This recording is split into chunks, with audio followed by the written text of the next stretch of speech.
دوسری دلیل، کچھ لوگوں نے کہا ہے کہ قرآن میں دیکھیے عیسیٰ علیہ السلام اور دوسرے نبیوں کی پیدائش کا ذکر آیا ہے، تو اسلام میں پیدائش کا بہت امپورٹنس ہے، خاص کر کے نبیوں کی. تو بہت اچھی بات ہے، پیدائش کا امپورٹنس ہے یا جو بھی امپورٹنس ہے، تو آگے کیا؟ تو دیکھو قرآن میں اللہ نے کیا فرمایا، عیسیٰ علیہ السلام کا ذکر کیا، وَالسَّلَامُ عَلَيَّ يَوْمَ وُلِدتُّ وَيَوْمَ أَمُوتُ وَيَوْمَ أُبْعَثُ حَيًّا، کہ عیسیٰ علیہ السلام نے کہا سلام ہے مجھ پر جس دن میں پیدا ہوا، وَيَوْمَ أَمُوتُ جس دن مجھ کو موت آئے گی، وَيَوْمَ أُبْعَثُ حَيًّا اور جس دن میں دوبارہ زندہ کیا جاؤں گا، زندہ کر کے دوبارہ مجھ کو بعث جس کو ہم کہتے ہیں واپس سے قیامت کے دن زندہ ہونا.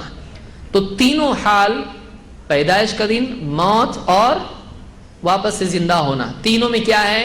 سلام. بعض لوگوں نے کہا دیکھو عیسیٰ علیہ السلام کی پیدائش کے دن بھی ان پہ سلام پڑھنے کا ذکر یہاں آ رہا، تو اس دن ہم یا نبی سلام علیہ کا بولتے تو کیا غلط ہے؟ قرآن میں ابھی تم کو قرآن سے زیادہ کیا چاہیے؟ آدمی ہاں نا برابر، اس میں تو آ رہا، اس میں تو آ رہا ہے. لیکن یہ اگر واقعی یہ بات تھی تو پھر اللہ کے نبی صلی اللہ علیہ وسلم اگر ایسا تھا کہ اس دن سلام پڑھنا چاہیے عیسیٰ علیہ السلام پہ ان کی پیدائش کے دن، تو کرسمس کے دن اللہ کے نبی صلی اللہ علیہ وسلم صحابہ کو لے کے سلام پڑھتے ہیں ان کے اوپر. کیا ایسا پڑھے؟ نہیں.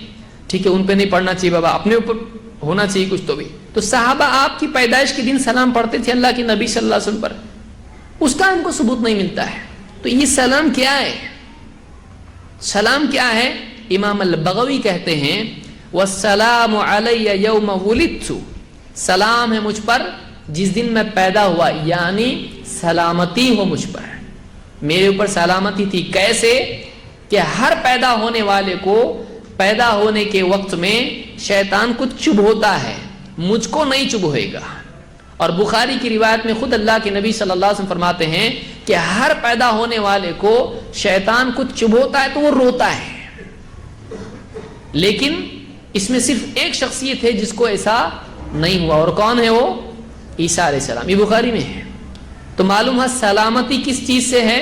شیطان کے چبھونے سے. اور یہی بات کون کہہ رہا ہے؟ امام البغوی کہتے ہیں والسلام علی یوم ولدت ای السلامت عند الولادت من طعن الشیطان، پیدائش کے وقت شیطان کے چبھونے سے میں سلامت رہا. یہ سلامتی، یہ نہیں کہ سب سلام پڑھ رہے تھے اس دن. نمبر 2 وَيَوْمَ أَمُوتُ جس دن مجھے موت آئے گی، یعنی قیامت کے قریب. ابھی تو موت آئی ہے نہیں، ابھی تو اٹھا لیا اللہ نے زندہ اوپر.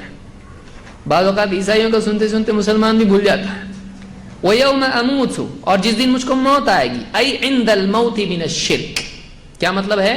کہ موت کے وقت میں شرک سے محفوظ رہوں گا، شرک سے محفوظ رہوں گا. سارے نبی ڈرتے تھے شرک سے. وَيَوْمَ أُبْعَثُ حَيًّا اور جس دن میں زندہ کر کے دوبارہ اٹھایا جاؤں گا، من الاحوال ساری گھبراہٹ کے معاملات سے میں کیا رہوں گا؟ سلامت رہوں گا، قیامت کی تکلیف نہیں ہوگی. تو یہ 3 باتیں ہیں جو سلامتی کی ہیں. تو ہم یہ کہتے ہیں کہ قرآن میں اللہ تعالیٰ نے نبیوں کی پیدائش کا ذکر کیا، تو اس کا یہ مطلب نہیں نکلتا ہے کہ ہم عید منائیں. نبیوں کی پیدائش کا ذکر قرآن میں آنا یا حدیث میں کسی کی پیدائش کا ذکر آنا، اس سے یہ دلیل نہیں نکلتی ہے کہ ہم اللہ کے نبی صلی اللہ علیہ وسلم کی پیدائش کے دن کو بطور عید منائیں. اس کی کوئی دلیل اس میں نہیں ملتی ہے.